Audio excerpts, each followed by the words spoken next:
नमस्कार, 8 PM special देख रहे हैं आप और आपके साथ मैं हूं लावनी श्रीवास्तव। हमारा देश एक बड़ा लोकतंत्र है। लोकतांत्रिक यहाँ पर जितनी प्रक्रियाएं हैं उसी आधार पर होती हैं। तमाम तरीके से कहा जाता है कि हर किसी को समान अधिकार, समान हक, समान प्रावधान ही दिया जाना चाहिए। फिर ऐसे में हमारे देश की एक बड़ी विडंबना ये है कि हमारे देश की राजनीतिक पार्टियां लोकतंत्र को आधार बनाकर तुष्टीकरण की राजनीति करती आई हैं। एक बार फिर से एक मामला सामने आया है जिसने तुष्टीकरण की राजनीति को फिर से गरमा दिया है। उत्तराखंड में हरीश रावत सरकार ने दरअसल मुसलमानों को खास तौर से शुक्रवार के दिन जुम्मे की नमाज के लिए 90 मिनट्स का यानी 1.5 घंटे का ब्रेक देने का ऐलान किया है। कैबिनेट में इस मसले को हरी झंडी भी दी जा चुकी है। तो ऐसे में सवाल ये है कि चुनाव नजदीक है, चुनाव को देखते हुए क्या ये तुष्टीकरण की राजनीति नहीं है? क्या ये सही है? इसी पर हम कुछ खास जानकारों के साथ उनकी राय लेने की कोशिश करेंगे, लेकिन उससे पहले इस रिपोर्ट को देखिए और समझिए कि हमारे देश में अब भी तुष्टीकरण की राजनीति धड़ल्ले से अंजाम दी जाती है। रावत सरकार ने मुस्लिम कर्मचारियों को शुक्रवार की नमाज के लिए 1.5 घंटे का स्पेशल ब्रेक देने का ऐलान किया है। ये घोषणा ऐसे समय में की गई है जब राज्य में विधानसभा चुनाव की सरगर्मियां तेज हो गई हैं। मुस्लिम वोटों की खातिर सरकार के इस फैसले पर सवाल उठना स्वाभाविक है। इसे लेकर कई दलों ने विरोध भी किया है। बीजेपी का कहना है कि सीएम हरीश रावत वोटों के लिए कोई भी ऐलान कर सकते हैं। रविवार को कैबिनेट की मीटिंग में फैसला लिया गया कि मुस्लिम कर्मचारियों को जुमे की नमाज के लिए दोपहर 12:30 बजे से 2 बजे तक का ब्रेक दिया जाएगा। राज्य में चुनाव नजदीक है और ऐसे में कांग्रेस के हर पैतरे पर बीजेपी की नजर है। बीजेपी ने राज्य सरकार के फैसले का विरोध किया है। बीजेपी नेता नलिन कोहली ने फैसले पर तीखी प्रतिक्रिया दी। वहीं शिवसेना की मनीषा कयांदे ने भी कहा, राज्य सरकार का ये फैसला मुस्लिम तुष्टीकरण की नीति के तहत लिया गया है। हमारी पार्टी मामले को संसद में उठाएगी। भाजपा के हमले का कांग्रेस ने जवाब दिया।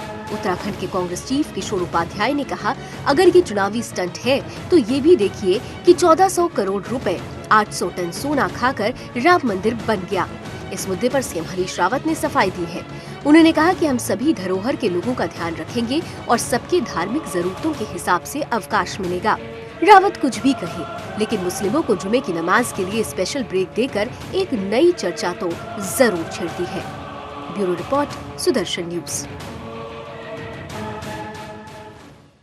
तुष्टीकरण की राजनीति आखिर कितनी जायज है और कब तक होती रहेगी, सवाल ये है। 2 मेहमान मेरे साथ इस वक्त स्टूडियो में मौजूद हैं। मेरे साथ कांग्रेस से जुड़ रहे हैं अनुज आत्रे साहब और साथ ही साथ जाने माने राजनीतिक विश्लेषक राकेश कपूर जी भी हमारे साथ हैं। आप दोनों का बहुत बहुत स्वागत। और अनुज जी, सवाल यही है कि क्या ये फैसला समझ से परे है? फिर से एक बार चुनाव सामने है और फिर से तुष्टीकरण की राजनीति को देखते हुए फैसला? देखिए, तुष्टीकरण कहना उचित नहीं होगा इस बात को। ये एक ऐसा विषय है और अभी आपने मुख्यमंत्री जी की सुना भी है। उन्होंने बोला कि हम सब धर्मों के लोगों का जो है जरूरत के हिसाब से जो है बवाल हुआ तब ऐसा कहा गया, विवाद हुआ और तब ये बातें हुई। कोई विवाद नहीं हुआ, ठीक है। ये जुम्मे की नमाज एक इन लोग हमारे मुस्लिम भाइयों के लिए जो एक सबसे अहम नमाज होती है और उसमें कहीं एक ऐसे एक टेक्निकल दिक्कतें आ जाती हैं कि लोग जो है कार्यालय से छोड़ करके बीच में से जाना पड़ता था, उनको रोक भी नहीं पाते थे, कार्य बाधित होता था। तो क्यों ना उस चीज को उन्होंने एक ऑफिशियली वो कर दिया कि किस प्रकार से कोई आदमी बाधा की बात करेंगे तो माफी के साथ कहूंगी, फिर बाधा तो ये भी आती है कि जब फ्राइडे का दिन होता है तो सड़कों पर नमाज शुरू हो जाती है, ट्रैफिक लग जाता है, तमाम तरीके से बाधाएं आ जाती हैं। फिर बहुत सारे ऐसे हिंदू पर्व त्यौहार भी हैं, हिंदू व्रत भी होते हैं कि उन लोगों को फिर छुट्टी दी जानी चाहिए। मंडे के व्रत वालों को छुट्टी दिया जाए, ट्यूजडे के व्रत वालों को छुट्टी दी जाए।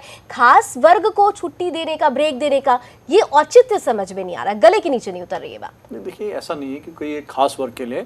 अभी उन्होंने स्पष्ट तौर पे कहा है कि सरकार इस पे काम कर रही है और अन्य धर्मों के लोगों का भी जिस प्रकार से जो उचित होंगे, जो जिस चीज में ज्यादा उन लोगों की वो होगी, उस हिसाब से उन लोगों के भी अवकाश दिया जाएगा। उनको भी उस हिसाब से लोग भावनाओं को देखते हुए लोगों की उनकी भावनाओं की भी कदर की जाए। सर, तो ये बात मैंने पहले भी आपसे बोली कि जब बवाल शुरू हुआ, जब विपक्ष ने ये सवाल खड़ा करना शुरू किया, तब उधर से ये जवाब आ गया कि सभी की भावनाओं का ध्यान रखा जाएगा। देखिए, ये तो तय है कि सरकार कोई भी निर्णय लेती है तो विपक्ष उस पर कुछ ना कुछ, कोई भी उनकी तरफ से वो कोई अप्रिशिएट करके विपक्ष वो नहीं होता। चलिए, आपने एक बात तो मानी, सरकार कोई निर्णय लेती है तो विपक्ष उसको किसी ना किसी तरीके से अपोज करता है। कुछ ऐसे ही विपक्ष से भारतीय जनता पार्टी की बात है कि वो संसद में भी हो रहा है नियत में सरकार के अच्छे फैसले पर भी आप लोग उंगली उठा रहे हैं। राकेश कपूर जी, इस फैसले को किस तरीके से लिया जाए? ये गले के नीचे ही नहीं उतर रहा है। अनुज जी का कहना है कि तुष्टीकरण की राजनीति कहना ऐसे गलत होगा। मुझे लगता है ये भारत की संवैधानिक व्यवस्था के खिलाफ है सीधे तौर पर, क्योंकि भारत एक सेकुलर माने धर्मनिरपेक्ष देश है और पंडित नेहरू ने कहा था कि भारत की धर्मनिरपेक्षता जो अंग्रेज़ों या वेस्टर्न वर्ल्ड में जो सेकुलर है उसके दायरे में हम फिट नहीं कर सकते हैं। इसको जो है वो सरकार सभी धर्मों का सम्मान करेगी, माने किसी धर्म से अपने आप को बांधेगी नहीं। तो गवर्नमेंट सर्विस में गवर्नमेंट मैनुअल लागू होगा या रिलीजियस मैनुअल लागू होगा? सबसे बड़ी बात तो ये है, जब एक तरफ अगर कोई बीजेपी की सरकार राष्ट्रीय स्वयंसेवक संघ की शाखाओं में जाने तक के लिए कह देती है, वो भी छुट्टी के दिन, तो कांग्रेसी बवाल मचाने लगते हैं। अब कांग्रेस की जो नीति रही है ना शुरू से ही, ये इसके लिए पंडित नेहरू स्वयं भी जिम्मेदार हैं कि उन्होंने एक समान नागरिक आचार संहिता नहीं लागू की और हिंदुस्तान के नागरिकों को हिंदू और मुस्लिमों में बांट दिया। माने मुस्लिमों को क्यों विशेषाधिकार हो, ये बात समझ से परे है। और इस प्रकार रावत जी ने जो ये किया है, ये विशुद्ध रूप से चुनावी दृष्टि से किया गया फैसला है। इसकी प्रतिक्रिया स्वाभाविक रूप से होगी। और चूँकि उत्तराखंड जिसको हम देवभूमि कहते हैं, हमारे देवताओं की भूमि है, हमने तो ये नहीं कहा कि वहाँ पर जो है किसी और दूसरे धर्म के प्रतीक चिन्ह नहीं हो सकते हों। धर्म आपका व्यक्तिगत मामला है, आप इसे अपने घर में जिस तरीके से पूजा पाठ जो करना है करिए, कराइए। हाँ। ये आपका अपना मसला है, ठीक है। लेकिन इसे सरकारी दफ्तरों में लाना, इस्लामी देशों तक में हाँ, ऐसा नहीं है जो ये काम कर रहे हैं। अनुज जी, बहुत महत्वपूर्ण बात है कि बहुत सारे इस्लामी देश हैं जहाँ शुक्रवार को जी राकेश जी, अनुज जी, धर्म व्यक्तिगत मामला होता है। सरकारी मुलाजिमों के लिए इस तरीके का ऐलान करना कहाँ तक जायज है, जब हम ये भी देखते हैं कि बीते दिनों सुप्रीम कोर्ट ने भी साफ तौर पे कह दिया था, वो दाढ़ी रखने वाला जो मसला आया था कि वायुसेना में कोई भी व्यक्ति दाढ़ी नहीं रख सकता क्योंकि वो हमारी सेना से जुड़ा हुआ मसला है। तो चाहे राष्ट्रीय सुरक्षा की बात हो, चाहे सरकारी कार्यालयों में सरकारी मुलाजिमों की बात हो, धर्म व्यक्तिगत मसला होता है। इन चीजों में धर्म को आधार बनाकर राजनीति करना कितना जायज, जबकि सुप्रीम कोर्ट भी इस बात को का खंडन कर चुकी है। अनुज जी, देखिए, निश्चित तौर पर धर्म व्यक्तिगत मामला है, हमें भी पता है, सब लोग मानते हैं व्यक्तिगत मामला है। लेकिन जब देश की हमारी बहुत बड़ी संख्या और लगभग हर आदमी जो है किसी न किसी धर्म से जुड़ा हुआ है, किसी न किसी धर्म के प्रति उसकी आस्था है, किसी न किसी पर्व त्योहार या किसी न किसी पूजा पद्धति से जुड़ा हुआ है और उसको उसमें करने के लिए समय की आवश्यकता होती है, तो सरकार का फर्ज बनता है और सरकार करती आई है और पिछले समय से आज़ादी से लेकर के आज तक करती आ रही है। धर्म के आधार पर जो है, धार्मिक भावनाओं के आधार पर हर धर्म के लोगों की छुट्टियां डिक्लेयर की जाती हैं। ब्रेक के बारे में थोड़ा सा जिक्र कर दें। गजट में कोई कुछ ऐसा टाइम बता दे जिसमें ये ऐसा कोई फैसला लिया गया हो। कितने त्योहारों, हमारे हिंदुओं के त्योहारों पे कितने ऐसे त्योहार हैं जिन पे सरकारी छुट्टी घोषित की गई है। सिखों के त्योहारों पे सरकारी छुट्टी घोषित की गई है, जैनियों के त्योहार पे सरकारी छुट्टियां घोषित करी है, मुस्लिमों के त्योहारों पे छुट्टियां घोषित, और हर फ्राइडे को स्पेशल खास तौर से पूजा पद्धति के लिए छुट्टी, ये दो अलग चीज है। पूजा पद्धति तो हर व्यक्ति अपने तरीके से व्यक्तिगत रूप से आगे बढ़ाता है। हिंदू भी अपने तरीके से पूजा पद्धति के लिए आगे बढ़ता है। बहुत सारे लोग हैं, फिर तो हिंदुओं को भी कहना चाहिए जो इवनिंग शिफ्ट्स में काम करते हैं कि भाई हमको संध्या की आरती करनी है, संध्या आरती के लिए हमें ब्रेक दिया जाना चाहिए। ये तो फिर पिटारा खोल दोगे, ये बेकार की बात है। इनसे कुछ होना हवाना नहीं है, इनसे क्या वोट मिल जाएंगे? ये ऐसा करने से आप जो है वो समाज को बांट रहे हो सीधे तौर पे। और अगर सरकार जो है वो सीधे ही बांटेगी, सरकार अपने ऐसे फैसले करके कि ये बेहुदा फैसला है। अरे भाई, वाइज न तुम पियो न औरों को पिला सको, क्या बात है तुम्हारी शराबे तूर की, और क्या फर्ज है कि सबको मिले एक सा जवाब, आओ ना हम भी सैर करें कोहे तूर की। ये हिंदुस्तान है, ये धर्मनिरपेक्ष देश है। आप हिंदू हो सकते हैं, मुसलमान हो सकते हैं, जैन हो सकते हैं, सिख हो सकते हैं, ईसाई हो सकते हैं, पारसी हो सकते हैं, और भी ना जाने क्या हो सकते हैं जो आपका धर्म आपको कहता हो। लेकिन आप सबसे पहले हिंदुस्तानी होने चाहिए। हिंदुस्तान का कानून सब पर बराबर नाजिल होगा, हिंदुस्तान का आईन सब पर लागू होगा, भारत का संविधान सबको एक दृष्टि से देखता है। इस तरफ हम बढ़ना चाहिए। लेकिन रावत साहब अगर कूप मंडूक बने हुए अगर वो चाहते हैं कि ये देश जो है वो 1947 में जी रहा है, तो ये उनकी इच्छा है। देश आज 2016 में जी रहा है, 1947 में जी रहे हैं। लेकिन अफसोस के साथ कहना पड़ रहा है कि कांग्रेस शायद अभी उसी तर्ज पर चल रही है। हम कुछ चीजें खास तौर से इस वक्त टीवी स्क्रीन पर हमारे दर्शक देख रहे हैं कि अनुज जी जरा आप भी ध्यान से देखें कि कांग्रेस की तुष्टीकरण की राजनीति किस तरीके से चलती रही है। कांग्रेस सरकार द्वारा हज यात्रा पर सब्सिडी दिया जाता है, जबकि अमरनाथ यात्रा पे कोई सब्सिडी नहीं की। कांग्रेस सरकार द्वारा सेना में मुसलमानों की गिनती की बात तक कही गई थी, अगर आपको याद हो तो, लेकिन अलग तरीके से किसी की बात नहीं कहेगी। कांग्रेस सरकार में अल्पसंख्यक का मतलब सिर्फ मुसलमान होता है, जबकि अल्पसंख्यकों में अभी भी बहुत सारे ऐसे धर्म जाति के लोग हैं जिनको अल्पसंख्यक का दर्जा दिया जाना चाहिए। अल्पसंख्यकों को अहमियत सबसे ज्यादा जो दी जानी चाहिए, बाकी के जो हैं उन्हें नहीं दी जाती है। यहाँ तक कि जब सांप्रदायिक दंगा बिल आया था तब भी ये कहा गया था कि अगर कोई दंगा होता है तो उसके लिए बहुसंख्यक ही जिम्मेदार होंगे। तो ये कुछ हम आपके सामने जानकारियां दे रहे हैं। इस जानकारी के आधार पर क्या अब भी आप कहेंगे कि वाकई कांग्रेस तुष्टीकरण की राजनीति नहीं करती आई है? वो भी तब देखा गया है जब इलेक्शन पास रहा है। अनुज जी। लावनी जी, मैं आपके ये सब विषय जितने भी आप लाए हैं, मैं इन पे पहले एक प्रश्न पूछना चाहूँगा कि क्या आज़ादी से लेके अब तक कांग्रेस की ही सरकार रही है? क्या कांग्रेस के अलावा किसी की सरकार नहीं? वर्तमान सरकार को 2.5 साल हो गए हैं मोदी सरकार को आए हुए। क्या वो अगर उनको कुछ इसमें कुछ खामियां लगती हैं तो उन्होंने क्यों नहीं अब तक बदलाव किया? उससे पहले अटल जी की सरकार 7 साल रही, उन्होंने क्यों नहीं बदलाव किया? उससे पहले थर्ड फ्रंट की सरकार रही, उन्होंने क्यों नहीं बदलाव? क्यों वो उसी चीज़ को आगे कंटिन्यू करते रहे? अगर कोई ये गलत फैसले थे या गलत निर्णय थे, नहीं, इसका मतलब इन लोगों ने इस चीज़ को एडमिट किया, इस चीज़ को कंटिन्यू किया, तो इस चीज़ को एक्सेप्ट किया इन्होंने, ये ठीक फैसले थे, तभी इन्होंने क्यों नहीं किया ना इसको? क्यों नहीं आज की डेट में मोदी सरकार नहीं, हम वर्तमान की सरकार, 2.5 साल का समय इनके पास बीत चुका है। इनमें से कोई भी चीज़ को सरकार के पास पूरी ताकत होती है कोई किसी निर्णय को आगे लागू करने के लिए, पिछला निर्णय को उसको बदलने के लिए।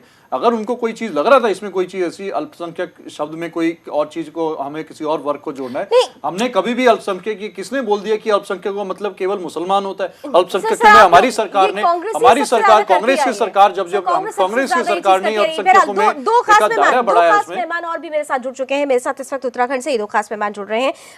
मेरे साथ इस वक्त बीजेपी के प्रदेश प्रवक्ता शादाब शम्स साहब जुड़ रहे हैं और साथ ही साथ कांग्रेस प्रदेश प्रवक्ता संजय भट्ट जी जुड़ रहे हैं।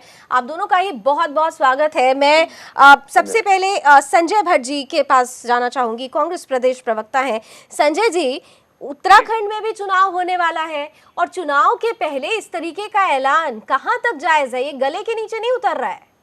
संजय जी देखिए, उत्तराखंड में चुनाव होने वाला है, ये सबको पता है, इसमें कोई नई बात नहीं है। और उत्तराखंड के साथ साथ 5 राज्यों में चुनाव होने वाला है और उसी चुनाव को लेकर मोदी जी ने नोटबंदी की। उसी चुनाव अच्छा, उन्होंने नोटबंदी की तो आपने तुष्टीकरण की राजनीति कर दी। वेरी गुड साहब। देखिए लावनी जी, देखिए उत्तराखंड में अभी छठ पर्व की भी छुट्टियां घोषित की गई। उत्तराखंड में प्रकाश पर्व जो की बात नहीं है, ये पूजा पद्धति की बात हो रही है। उत्तराखंड देश संजय जी, ये पर्व की बात नहीं है। पर्व में तो छुट्टियां होती ही हैं। पर्व तो वो किसी भी समुदाय का वो छुट्टी होती है। जहाँ उत्तराखंड वो देवभूमि है जहाँ सभी धर्मों के, सिखों के, मुस्लिमों के, ईसाइयों के, हिंदुओं के, सभी के पवित्र तीर्थ स्थल हैं। हाँ, तो सभी का सम्मान करना हमारे इसीलिए ये सवाल जायज है। इसीलिए ये सवाल जहन में आ रहा है, जब देवभूमि सबकी है तो एक खास वर्ग की पूजा पद्धति के लिए स्पेशल ब्रेक दिया जाना कहां तक जायज है? आप अगर बात कर रहे हैं हिंदुओं की, आपने बात की, तमाम लोगों की बात की, तो त्योहारों और पर्वों पर छुट्टियां होती है, खास पूजा पद्धति के लिए आप ब्रेक नहीं देते हैं। यहाँ पर नमाज पढ़ना एक पूजा पद्धति के तहत आता है सर। और धर्म की जब हम बात करते हैं तो धर्म एक व्यक्तिगत मसला है। सरकारी मुलाजिमों के लिए ऐसा फैसला सुनाना, उनको इस तरीके का फायदा देना, क्या ये तुष्टीकरण की राजनीति नहीं है तो फिर क्या है? जी बिल्कुल, हिंदुस्तान में 3 बार प्रधानमंत्री बने अटल बिहारी वाजपेयी, उस टाइम नारा दिया गया उससे पहले कि कसम राम की खाते हैं, मंदिर वहीं बनाएंगे। भारतीय जनता पार्टी ने सिर्फ और सिर्फ हिंदुओं को लूटा है। हिंदुओं को लूटने के सिवा भारतीय जनता पार्टी ने कुछ नहीं किया। 6.5 साल एनडीए गवर्नमेंट ने मलाई चाटी। चलिए, शादाब शम्स साहब आपकी बात का जवाब देने के लिए हैं, बीजेपी प्रदेश प्रवक्ता हैं। अरबों खरबों रुपया इकट्ठा किया।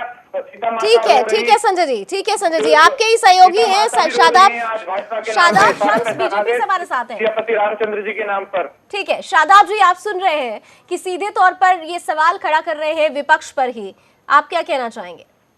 बड़ी बदकिस्मती की बात है कि आज कांग्रेस जिस राजनीति के लिए जानी जाती थी, आज वो राजनीति कर रही है। ये भारतीय जनता पार्टी के ऊपर इल्जाम लगाते थे कि भारतीय जनता पार्टी धर्म की राजनीति करती है, और आज खुलेआम धर्म की राजनीति के नाम पे नंगा नाच हुआ है, हम सब ने देखा है। आज इन्हें 5 साल पूरे हो गए, आज इन्हें तमाम समुदाय, तमाम जातियों की याद आ रही है। उससे पहले ये सो रहे थे, ये लूट के बाजार में व्यस्त थे।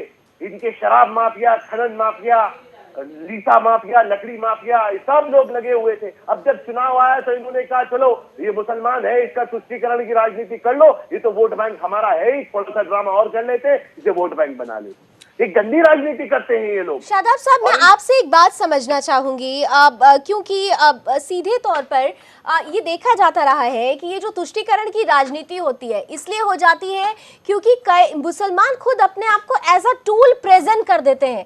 आपको नहीं लगता कि इसी का फायदा राजनीतिक पार्टियां उठाती हैं? देखिए, बदकिस्मती है कि हिंदुस्तान का मुसलमान कम पढ़ा लिखा मुसलमान है। जब तक वो शिक्षित नहीं होगा, वो जागरूक नहीं होगा, इसी तरह से तुष्टीकरण करते रहेंगे। आप ये देखिए कितनी बदकिस्मती की बात है कि यहाँ इस प्रदेश का, उत्तराखंड का आईएएस, जो मुस्लिम आईएएस है, इकबाल साहब, चंपावत में नाम लेके कह रहा हूँ, चंपावत में वो रो रहे हैं।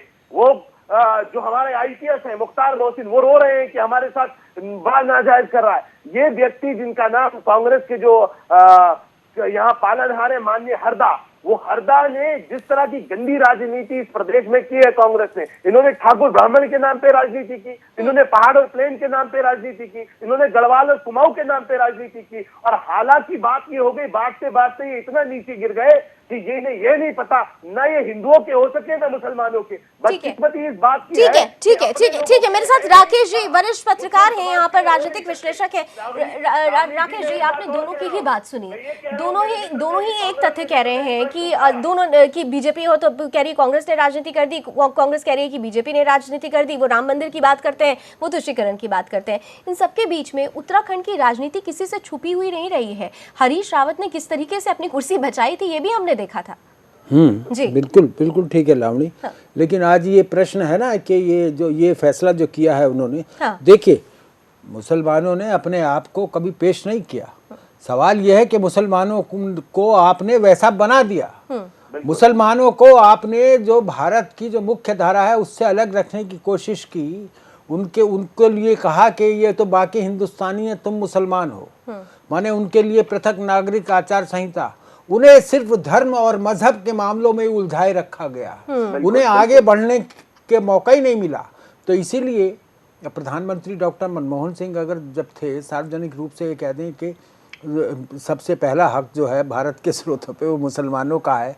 अरे भाई मुसलमानों का तो है, ये भी एक मिनट लेट मी कंप्लीट। मुसलमान नहीं, आपकी बात सुनिए, उन्होंने अल्पसंख्यक में कई धर्म के लोग आते हैं, इसमें सिख धर्म भी आते हैं, ईसाई धर्म भी आते हैं, जैन धर्म भी आते हैं। आप कैसे, आप स्टेटमेंट मत चेंज करके बोलिए, मैं आपसे हाथ जोड़ के विनम्र प्रार्थना नहीं, देखिए ये कहने की बातें हैं, इतना हम भी कोई बेवकूफ नहीं है ना, लोगों को आप बेवकूफ समझिए। देखिए मैं ऐसे शब्द नहीं आपके लिए बोल सकता ना, मैं बोल रहा हूँ, पर मैं आपको थोड़ा सा करेक्ट करने की कोशिश कर रहा हूं कि आप ऐसी बात बोलिए, ऐसी बात ना बोलिए, बात मत चेंज कीजिए, डोंट इंटरप्ट मी।